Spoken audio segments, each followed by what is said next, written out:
Bom dia, pessoal. Bom dia para vocês. Bom dia para todo mundo que está estudando no carnaval. Que continue estudando. Olha, gente, quem quer passar e mudar de vida tem que estudar no carnaval. Mas não precisa estudar o carnaval todo, né? Pode estudar aí umas 2, 4 horas por dia que tá suficiente. Tá suficiente. O que importa é você fazer a gestão do seu tempo. Você organizar o seu tempo. Eu, por exemplo, tô aqui fazendo a live, gravando aula, estudando cedo e depois eu vou pro bloquinho. Viu, gente? Quem tá acompanhando meus stories tá vendo. A prof é fuliona. Eu adoro carnaval. Eu amo carnaval. Cheguei ontem em casa tarde e tô aqui fazendo a minha parte. A gente tem que fazer a nossa parte se a gente quer alcançar, né, o nosso objetivo. Então, o que eu falo pra vocês é, estudar 2 a 4 horas por dia no carnaval não mata ninguém. Ninguém precisa ficar sabendo. Faça do seu planejamento, dos seus objetivos, um segredo precioso que você tem. Algo que você queira muito. Não sai espalhando por aí, não. Não sai falando que você está estudando, não. Fica quietinho, estudando, quietinho. Planejamento, acorda cedo, faz sua parte e depois vai fazer farra, vai foliar. Quando você já faz o que você tem que fazer, você se sente bem. A folia vai ser melhor, a farra vai ser mais interessante, tudo vai ser mais gostoso. Então, eu quero dar esse conselho para vocês. Gente, essa é a aula número 2 de Direito Penal que eu tô dando pra vocês, aulão completo. Nessa aula aqui eu trago pelo menos uma questão da sua prova, então fica aqui, essa aula não vai ficar gravada, serve pra todo mundo que tá estudando para concursos de carreiras policiais. Esse é o ano do concurso da PF. Gente, ano da concurso da PF, hein? E serve pra quem tá estudando também para o concurso do MPU. Quando eu falo de direito penal, vamos lá. Direito penal, o que é direito penal? Direito penal, gente, é aquela área do direito que estabelece quais são as condutas que são tipificadas como crime. O que é?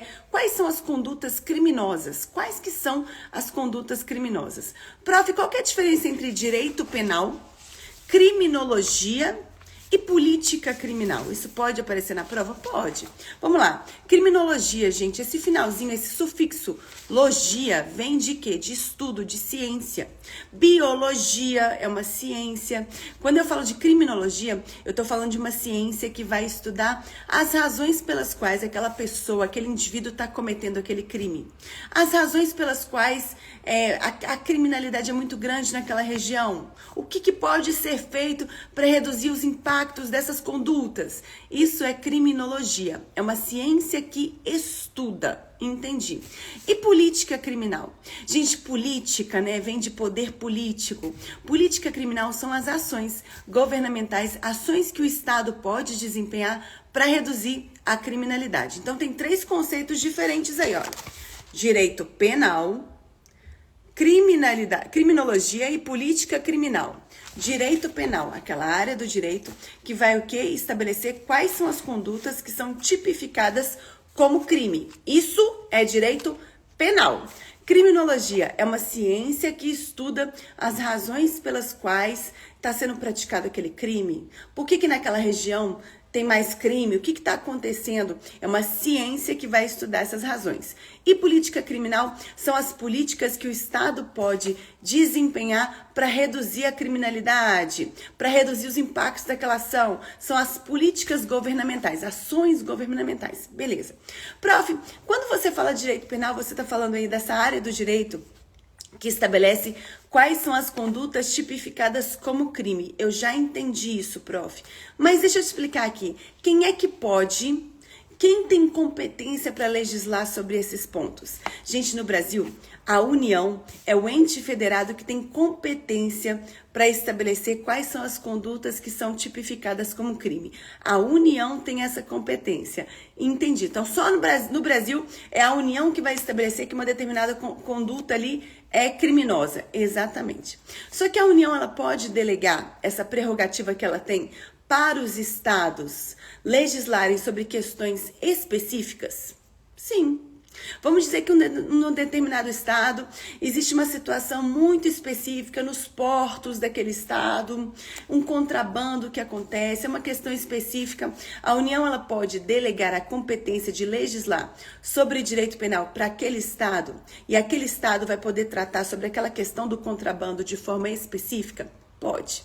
Isso pode acontecer. Essa delegação, ela pode acontecer. Beleza. Além disso, prof, essa é a fonte material. Quem é que pode legislar sobre a matéria do direito penal? E fonte formal? Gente, a palavra formal vem de formalidade, né? Da lei. Quais que são os instrumentos que vão legislar sobre o direito penal? Bom, gente, eu tenho fonte formal imediata e fonte formal mediata. Fonte formal imediata, gente, é a lei. A lei é o único instrumento, lei editada pelo Poder Legislativo. É o único instrumento capaz de estabelecer que uma determinada conduta é tida como uma conduta criminosa. Lei, entendi. Essa é a fonte imediata do direito penal. E fonte imediata são os outros instrumentos, gente, que vão o quê? Que vão complementar, vão clarificar o conteúdo da lei. Por exemplo, atos normativos, os costumes, os atos administrativos que vão complementar a aplicação da lei penal. Beleza. Dito isso, vamos recapitular um pouquinho o que eu falei com vocês na aula anterior. Gente, princípio da legalidade. No Brasil, não existe crime sem uma lei o quê? Que defina que aquela conduta é criminosa. Só é crime o que a lei estabelece que é uma conduta criminosa. É assim que funciona. Isso é princípio da legalidade. Isso garante pra gente uma segurança jurídica. Imagine se você ficasse com medo de fazer isso ou aquilo, porque vai que uma lei no futuro estabelece que aquela conduta é criminosa. Imagina a insegurança que a gente ia ficar. Pois então, a lei tem que existir, já estabelecer que aquela conduta é criminosa para de fato você ser punido, né, por aquela conduta. Ou seja, princípio da legalidade. A lei é o único instrumento que define qual é a conduta tipificada como um crime. E aí entra aquele princípio também da reserva legal. Somente a lei pode estabelecer, gente, quais são as condutas, quais são as ações que são entendidas como crime. Medida provisória não pode fazer isso, decreto não pode fazer isso, ato normativo infralegal não pode estabelecer que uma determinada conduta é conduta criminosa. E aí, sobre esse tema, lembra que é proibido a edição de leis vagas. Prof, o que é lei vaga? Olha só. Vou dar um exemplinho para vocês aqui, para vocês entenderem o que é lei vaga. Olha só, eu sempre coloco exemplos. Lembra aqui do nosso código de cores, né, gente? Tudo que está em vermelho responde a mais de 300 questões, o que está em amarelo a 200 questões e o que está em azul são os exemplos, e o que está em verde, as 100 questões de prova. Terminou de ler essa página, aproxima o celular do QR Code de questões e as questões de prova que são respondidas pelo conteúdo de cada página vão aparecer na tela do seu celular. Assim você testa o conhecimento na hora. Responde questão página a página. Memoriza o conteúdo muito mais rápido. Você estuda em menos tempo. Cada matéria é feita para você aprender ela em 7 dias. Todo o conteúdo daqui. Não existe questão de prova que não seja respondida por esse livro. Todas as questões de prova foram encaixadas nesse material. Se você achar uma única questão que não seja respondida pelo livro, você ganha R$1.000. Ninguém nunca ganhou, então tá tudo aqui. Beleza, vamos entender esse exemplo. Olha só, Pedro é um artista de rua que gosta de pintar murais em prédios abandonados. Mas a Ana é uma advogada que está contrariada com uma tal lei, uma lei B, que é toda estranha. A lei fala que mexer na estética urbana pode ser considerado ilegal. Mas nem fala ao certo o que seria alterar a estética urbana, nem fala. Aí o Pedro, todo cheio de ideias, resolveu pintar um mural no prédio velho da cidade. Resolveu pintar, porque ele quer deixar mais bonito. Só que a Ana tá falando, poxa, isso aí tá violando a lei. Só que a lei não é clara. Ninguém sabe. Poxa, a lei fala que alterar a estética urbana é ilegal. Mas isso que o Pedro fez é alterar a estética urbana? Vocês estão vendo que não está claro? A lei não está clara? Pois é, gente, quando a gente tem uma lei vaga, uma lei que não está clara, ela não pode existir no ordenamento jurídico. A lei penal, ela tem que ser clara. A gente tem que entender o que ela quer dizer, ela tem que ser clara e objetiva. Beleza, então é proibido edição de leis vagas. Entendi. Além disso, pessoal, eu tenho que falar com vocês um pouquinho sobre aquele conceito de norma penal em branco. O que é norma penal em branco? Norma penal em branco é uma norma penal que vai o quê, gente? Carecer de um outro instrumento para facilitar a sua aplicação, para clarificar o seu conteúdo. Como assim, prof? Me explica isso direito. Gente, quando eu falo, por exemplo, da lei de drogas. A lei de drogas, ela fala que é proibido comercializar, importar e exportar drogas. Só que Vocês entendem que todo dia surge uma droga diferente? Todo dia surge uma droga diferente. Se a gente fosse definir na lei quais são as substâncias entendidas como droga, se a gente estabelecesse isso em lei, poxa, a gente ia ficar dependente da lei, porque todo dia surge uma nova droga. Então ia ter que ter processo legislativo para toda nova droga que surgisse. E aí a gente teria uma questão difícil aí, haja vista que o processo legislativo é um pouco lento. Então, o que foi feito? A lei estabelece que comercialização, venda, importação e exportação de droga é crime, só que vem um instrumento normativo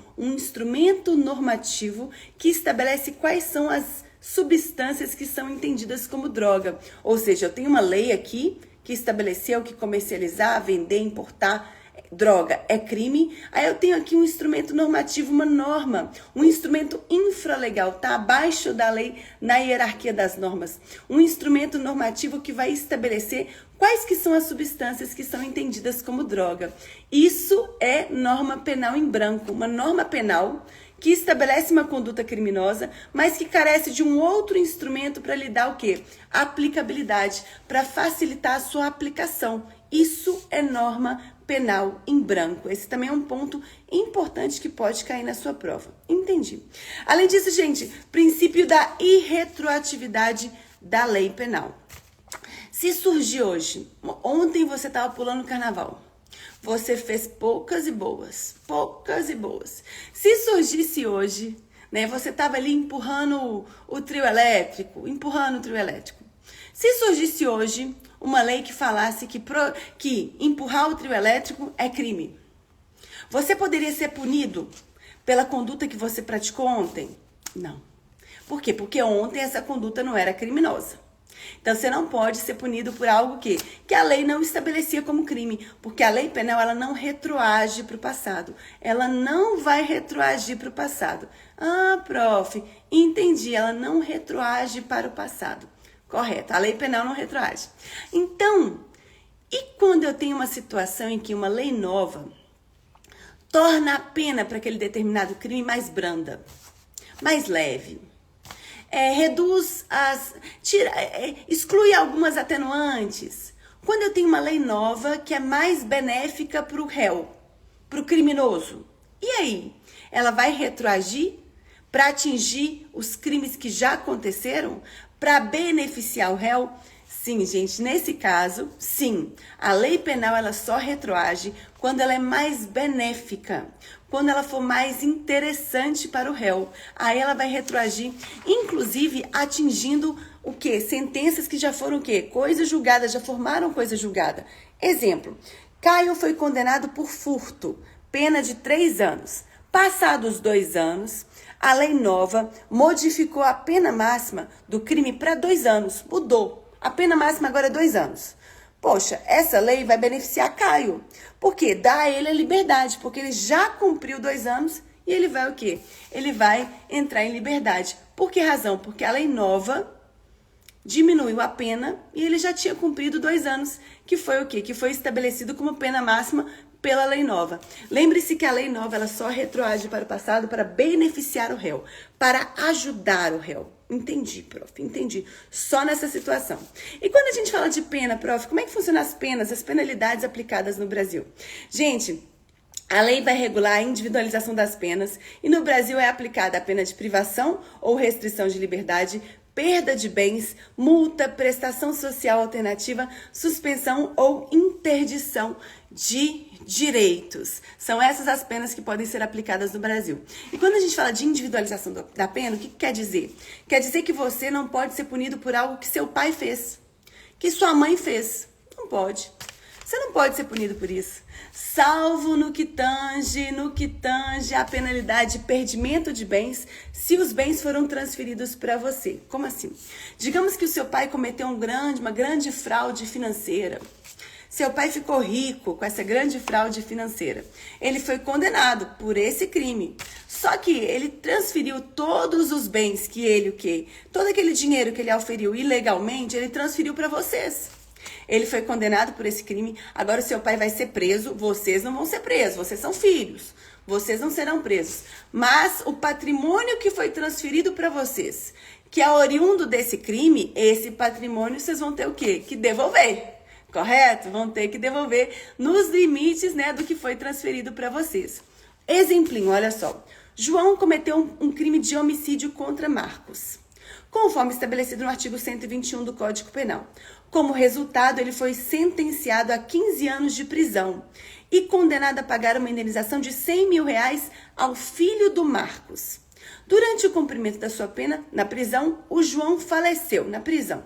Mesmo que a pena de prisão tenha sido encerrada devido à morte dele, a responsabilidade de pagar os 100 mil, né, a indenização, de compensar o dano causado, permanece e vai ser transferida para os seus herdeiros, desde que não exceda o valor do patrimônio deixado por João. Digamos que o patrimônio deixado por João foi de R$500 mil. Então, até R$100 mil desse valor deixado vai ser o quê? Vai ser destinado para pagar a indenização para o filho do Marcos. Correto? Ou seja, você não responde pelos crimes cometidos pelo seu pai, pela sua mãe, não responde. Agora, se houve algum tipo de condenação aí que envolve restituição de bens, que envolve pagamento de indenização, e você recebeu um valor em herança, você vai o quê? A sua herança vai se responsabilizar pelo pagamento desses valores. Então, no caso de perdimento de bens, pagamento, restituição, os herdeiros vão responder no limite do valor da herança que foi transferida. Beleza. Além disso, gente, princípio da limitação das sanções ou da humanidade. No Brasil não tem pena de morte, salvo em guerra declarada, de caráter perpétuo, de trabalhos forçados, de banimento e penas cruéis. Prof, no Brasil não tem pena de morte somente em casos de guerra. E aí vai envolver muito crimes militares. Prof, e essa questão de pena perpétua, prof, prisão perpétua, no Brasil não tem? Não tem. Nem se a lei tentar maquiar isso de outra forma. Como assim maquiar? Digamos que uma lei estabeleça que a penalidade para um determinado crime, a pena mínima é de 65 anos. Pena mínima daquele crime é 65 anos de prisão. Poxa, se a pessoa cometeu aquele crime com 18 anos, e se ela ficar presa por 65 anos, ela vai ser solta lá com 83, passou a vida toda. Isso é na prática uma prisão perpétua. Pode isso? Não pode. Não pode um crime, por exemplo, estabelecer uma pena desse tamanho, porque teria o quê? Teria aí configurada a prisão perpétua, que é algo que é o que a gente vê dado no Brasil. Ok. Além disso, presunção da inocência, ou presunção da não culpabilidade. Galera, as pessoas são inocentes, até que se prove o contrário. Até que, de fato, o quê? Tenhamos uma sentença penal condenatória. O que é isso? Uma sentença penal condenatória que transitou em julgado. Aquela que não cabe mais recurso. Não cabe mais recurso. Aí sim temos o quê? Um condenado, um criminoso. Até então, ele é o quê? Está sendo investigado, correto? A presunção da inocência. Prof, mas essa tal de princípio da presunção da inocência inviabiliza a tal da prisão temporária? Como é que funciona isso, gente? Olha só como é que tá. Prisões preventivas, elas são admitidas no ordenamento jurídico brasileiro em duas situações. Quando aquela pessoa ali que está sendo investigada, ela pode comprometer a produção de provas no processo, ou quando há risco de fuga. Aí, o juiz pode determinar uma prisão preventiva. Prof, a prisão preventiva já tem aquele intuito de punir aquela pessoa? Não. Porque até então, a prisão preventiva está sendo feita durante a investigação, durante o curso do processo. A gente não sabe se aquela pessoa é culpada. A prisão preventiva é simplesmente algo que é determinado pelo juiz em razão do fato de que aquela pessoa ali, se ela não for presa, ela pode prejudicar a produção de provas no processo. Ou então ela pode fugir. Aí o juiz vai determinar uma prisão preventiva. Prof, a prisão preventiva não vai contra esse princípio da presunção de inocência? Não, gente. São coisas diferentes. Aquela pessoa que foi presa preventivamente, ainda presume-se que ela é inocente. Inocente. Ela pode o quê, tá? A gente tem medo que ela fuja. Tem medo que ela prejudique o processo. Mas a gente presume que ela é inocente. Só vai ser considerada culpada quando a sentença judicial transitar em julgado. Não cabe mais recurso. Transitou em julgado, não cabe mais recurso. Beleza. Então, gente, esse é um princípio importante, viu? Dá uma olhadinha. Tudo que tá em amarelo, repito, hein, gente, o que tá em amarelo responde a 200 questões de prova, o que tá em vermelho a 300 questões. Como é que funciona a lógica do material? Você já sabe. No início do capítulo, observe o que é mais cobrado, assista uma videoaula só. É uma videoaula te explicando cada tópico do edital. Eu não quero que você perca tempo com 40, 60 horas aula que você não consegue memorizar. Tem muita videoaula boa, tem muito conteúdo bom, gente. Hoje tá tudo na internet. Você não precisa nem comprar material. Você não precisa comprar material, porque tá tudo gratuito na internet. Tá mesmo? Tá tudo gratuito. Mas você lá vai estudar tudo? Você tem tempo de ler tudo? Você tem tempo de ver todos os vídeos do YouTube? Não tem. Você sabe o que está direcionado para o seu concurso e o que não tá? Não sabe. E aí que é o seu problema. Você tem pouco tempo. O que a gente tem na vida que é limitado? Tempo. A gente vai morrer. O que a gente tem que é limitado mesmo é o tempo. E aí, gente, quem alcança a aprovação mais rápido, quem alcança grandes resultados mais rápido, é aquela pessoa que sabe fazer mais em menos tempo. Então, em menos tempo, eu quero que você aprenda direito penal em poucas páginas. Esse livro aqui, ele responde a qualquer questão de prova dos últimos 12 anos, nível médio ou de nível superior. Se você achar uma única questão que não seja respondida pelo meu livro, você ganha R$1.000. Eu já falei isso em todas as lives. Ninguém nunca ganhou. É impossível você achar uma única questão que não seja respondida por esse livro. Ou seja, tá tudo aqui. Você não precisa estudar PDF de 500 páginas porque você não consegue memorizar. Você não consegue lembrar. Então, gente, o ideal é estudar com questão de prova. Terminou de ler essa página? Observe o que está em vermelhinho, que é o que é mais cobrado. Responda as questões de prova que cobram o conteúdo dessa página. E é assim que você vai estudar. Página a página, nós temos milhares de questões comentadas, todas comentadas para vocês. O que está em verde responde a 100 questões, o que está em amarelo a 200 e o que está em vermelho a mais de 300 questões de prova. Lembrando que o que está em azul são os exemplificando, os exemplos. Entendi, prof. Então a gente falou hoje sobre princípios do direito penal, conceito do direito penal, criminologia, política criminal, fontes do direito penal, legislação penal, classificação. E eu ainda mandei para vocês um áudio nos grupos. Como assim? Eu estou esgotando essa matéria, todos os dias 15 minutinhos para vocês, nos grupos de dicas. Prof, como é que eu entro no grupo de dica? Clica no link da bio e participa do grupo de dica agora. Você recebe todos os dias gratuitamente um áudio meu esgotando a matéria. Você vai esgotando todo dia 15 minutos. Vai te manter o quê? Focado, cheio de energia e no foco do seu objetivo, tá bom? Beijo pra vocês. Eu volto, hein? Eu volto.